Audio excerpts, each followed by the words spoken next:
market is forever changing. So today we invited RE/MAX specialist Maria Raymer to tell us what's going on in the Northeast Florida real estate market today. Yeah, it's my first time getting to interview you. Hey. Nice to see you. This is cool. Right on. Yes, it is. All right, so have sales slowed from this time last year? Yes, they have. Pending sales are down by over 42%. Oh, wow. Closed sales are down by 31%. Okay. So yeah, big difference from last year. Okay, so how many days are listings staying on the market?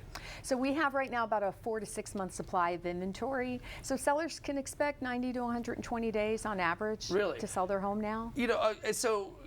Why are we seeing this drastic change, and is it really like a drastic change?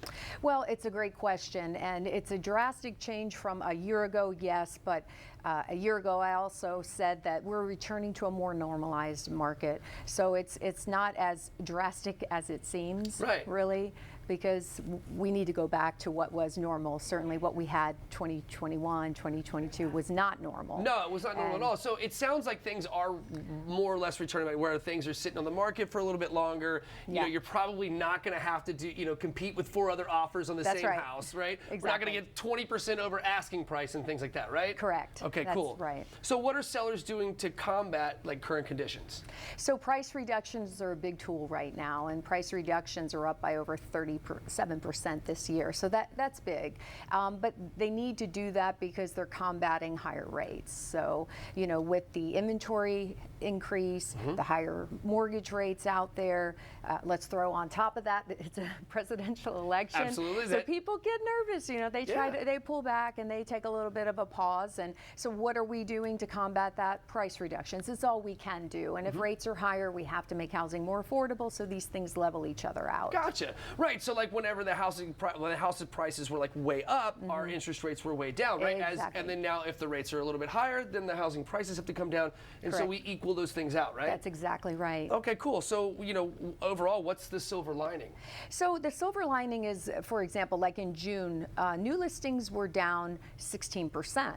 So sellers are taking a little bit of a pause, reading, the room a little bit and saying, hey, maybe I'll wait to list my house.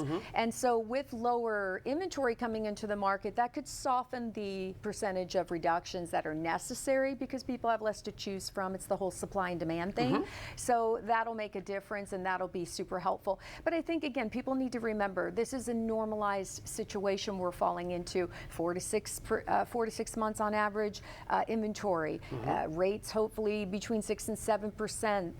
Owners negotiating 98% of the list price. None of this is shocking. This is how it's always been. We had a 2 or 3 year anomaly, but really this is how it's always been. So that's a correction. It is not a crash. People should not be freaking out and worrying about it. And then they always ask me the $1 million question: when should I buy? When should I sell? When you're ready, when you need to, because you cannot predict the market. I predict personally that it will get better towards the end of the year. That is my thought. But if everybody jumps in when it does get better, they may pay more. That's right, because the same thing will happen, right? Because it's the whole supply and demand thing. That's right. All right, so do you have any take-home thoughts for the audience? Yeah, I mean, just, buy and sell when you feel like it's the right time in your life to do it.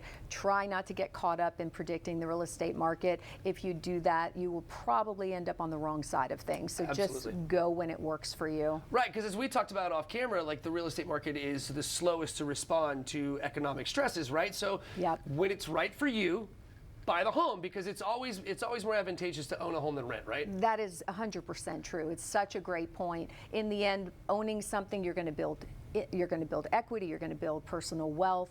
You're not going to be paying off someone else's mortgage. I mean, there's never a good reason to rent if you can buy. Absolutely. Maria, where can I send some folks for some more information? MariaRaymer.com. Perfect. We're easy enough. MariaRaymer.com. Thank you so very much, guys. If you want to catch segments like these again, head over to FCN Plus.